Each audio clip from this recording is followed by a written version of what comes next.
c'est simple, ça va aller vite, c'est qu'il m'a payé. Donc, s'il m'a payé ma prestation, c'est qu'il est content. Donc voilà, ça c'est un client satisfait. Et puis, il y a des clients très satisfaits. Et il y a des clients qui sont un peu potes. Voilà.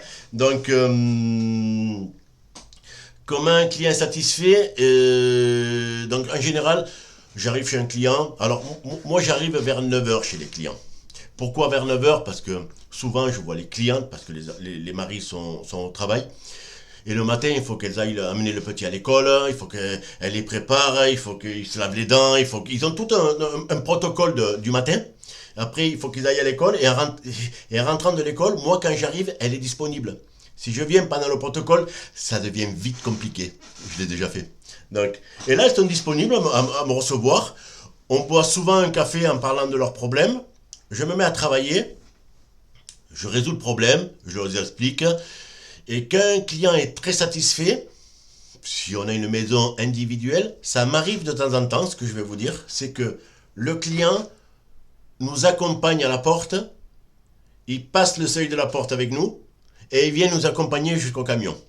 Et il vient nous dire au revoir jusqu'au camion. Voilà. Ça, c'est des clients qui sont très satisfaits, et en général, ils deviennent fidèles. Voilà. Quand un client vous amène jusqu'au camion, c'est pas loin d'être gagné.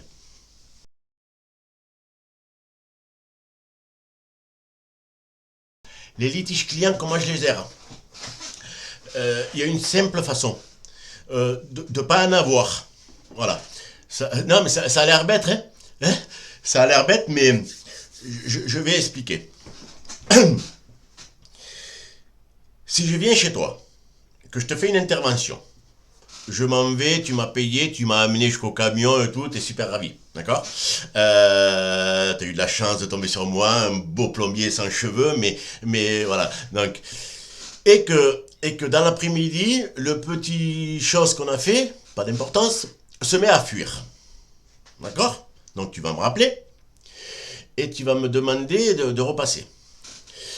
Si je repasse dans 3 semaines, que tu as été obligé d'éponger, d'avoir un bac, de trouver une solution, de fermer l'eau pendant 3 semaines, le petit problème devient immense.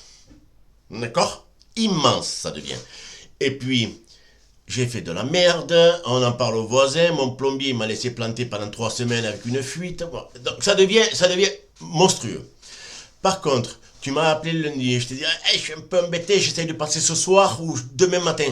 D'accord? Donc on intervient super rapidement. Et quand je dis super rapidement, c'est immédiat quoi. Quitte à annuler un client, on le décale pour mettre Sabrina à la place et on vient réparer le problème tout de suite. Tout de suite, c'est immédiat, d'accord? C'est dans un laps de temps très court. Eh bien là, tu vas me dire, bah, David, c'est pas grave, ça arrive à tout le monde, il n'y a que les gens qui font rien, qui se trompent pas. D'accord? Mais c'est vrai. Donc, la meilleure façon de gérer les litiges, c'est de ne pas en avoir. Et pour pas en avoir, on s'en occupe tout de suite. Voilà. Quel que soit le problème. Et s'il faut en mettre un petit peu de notre poche, ça coûtera toujours moins qu'une franchise de décennale. Parce que si on fait marcher la décennale, donc on va payer une franchise, et puis après le montant de la décennale l'année d'après, il va monter. Voir si l'assurance a trop payé, ils vont nous jeter.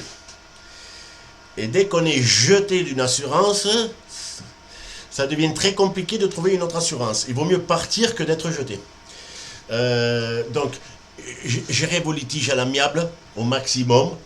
On a fait une bêtise, on reconnaît la bêtise, on s'excuse, et en général, on part avec un café et un sourire.